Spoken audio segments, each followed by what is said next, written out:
Hey everybody, I'm going to be going over my more local Bitcoin TA, my short-term trading plans, I guess.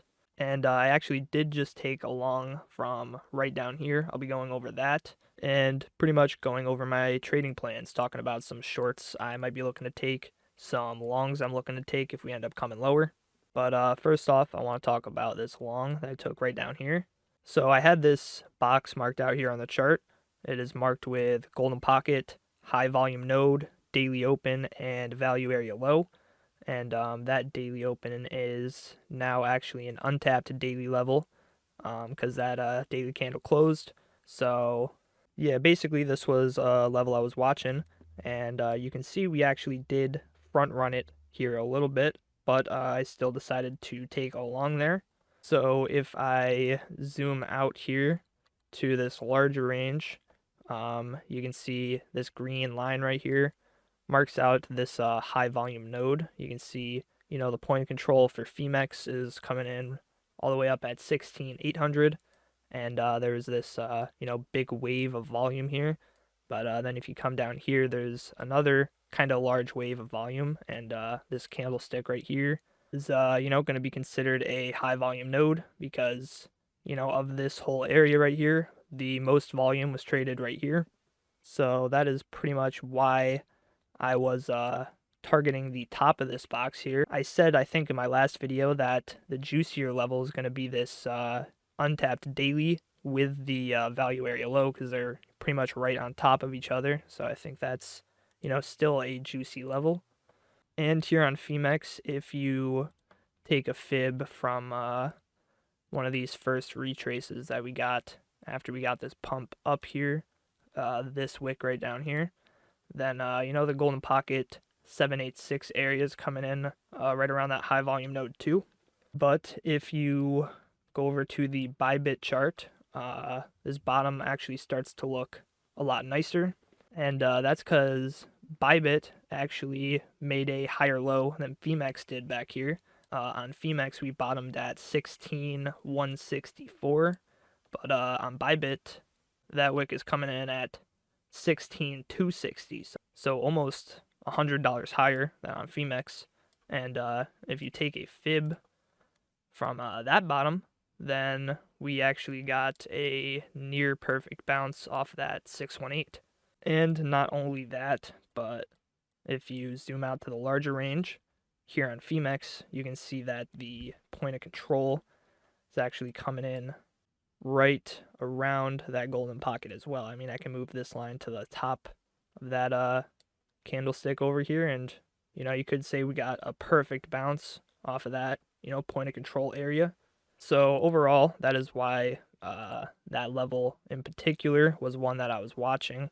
And so now let's take a look at what we saw on Market Cipher. So firstly, I saw that we were getting the bull divs on the 24-minute and down. Even the money flow here on the 24-minute was diverging slightly. You could see the divergences on the 12-minute here, although the money flow was still kind of coming down here on the 12-minute.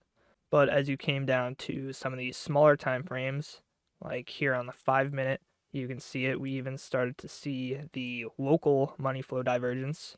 And as this was happening in real time, I was kind of thinking that we might end up front running this, especially when you come down to the 1-minute time frame. I kind of had a feeling that we might front run this a little bit, and that is basically just because of these 1-minute waves that we saw as we started making these lower lows. You saw the momentum take a serious curve to the upside, and we even saw slight money flow divergence here. And I pretty much decided to take this long once I saw that we got a local CDW of those lows that we just put in. So if I put a horizontal line right there, you can see that, we got a bounce from this level. We came back down, took out that low, left just a wick below that level.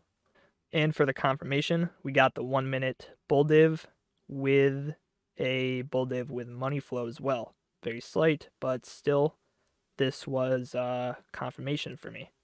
And since I was basically betting on us front running this level a little bit. I played it a little bit more cautiously.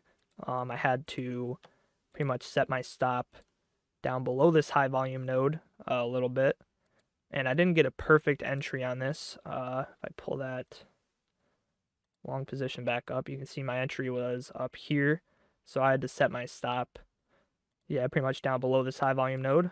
But that wick right there ended up marking the bottom, and we actually got a pretty nice move out of this. So yeah, we got about 1.5% move at this point, and we actually came up and rejected off of this value area high here.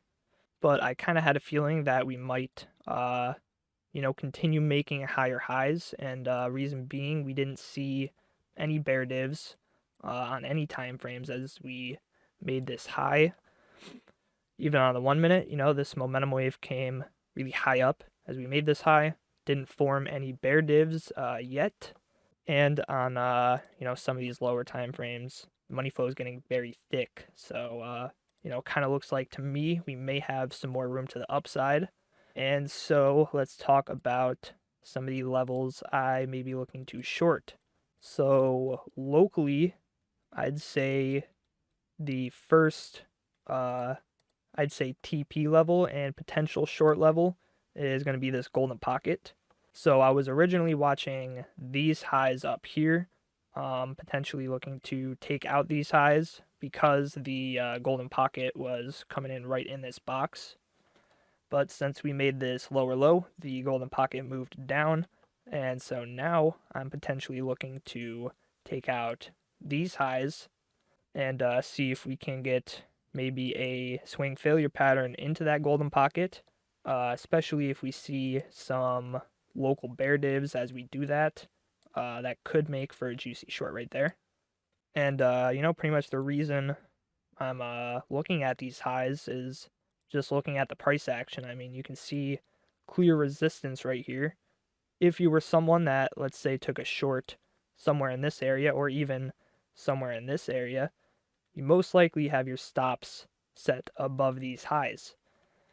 It's just an obvious place to set a stop loss.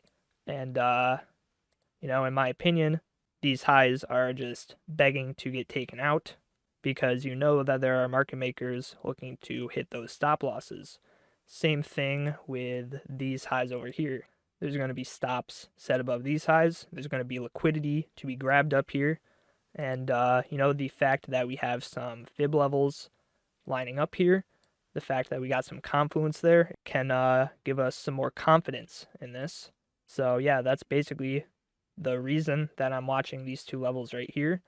And I would probably look to treat these as CDWs, so I'd want to see the local bear divs as we take out these highs. And ideally, I'd also like to see this money flow start to take a turn to the downside. If we come to the 1 minute, you can kind of see that. Money flow is bleeding off here, but on a lot of the other time frames, it is just getting thicker. So, honestly, I'm not rushing to get into any shorts right here. I'm only gonna take one if I see a confident entry. But yeah, these are the levels I'm pretty much watching for that. And then of course we could also take out these highs up here, and we got some significant resistance above that. We could CDW into this daily, maybe even up to this zone up here, which is the value area high. We also had resistance here, a little bit of support here. So yeah, I could see us taking out these highs and maybe coming up into some of this significant resistance. And so I will also be watching that area right there. And then after that, the levels are still pretty much the same. It's really just the local levels that have changed. If I do end up taking a short at any of these levels up here, I'm probably going to be targeting this daily level right down here, because I still think this could make for a juicy long, the value area low, because what we could be looking at here is, sort of a fake out at the value area low. We came down below it, got a quick wick back up. We sort of closed that candle at the value area low, and we formed a daily level here. So, it would be nice to maybe come down, tap off that before getting, potentially a move higher. So, yeah, that is pretty much my trading plans at the moment. I'm probably going to TP some more from this long at this resistance here, but I'd like to hold some of it. We could be printing some trigger waves on some of these higher time frames here. The 3 hour is printing a green dot right now. The 1 hour money flow ain't looking too bad. So yeah, I may, hold some of this in case we see some really high prices, but I'm going to be checking Market Cipher as we come up to some of these levels and potentially looking to short down to this daily. But anyways, that is all I wanted to go over in this video. Thank you for watching. If you enjoyed, please consider leaving a like and subscribing. I really appreciate the support, and I'll see you all in my next video. Peace.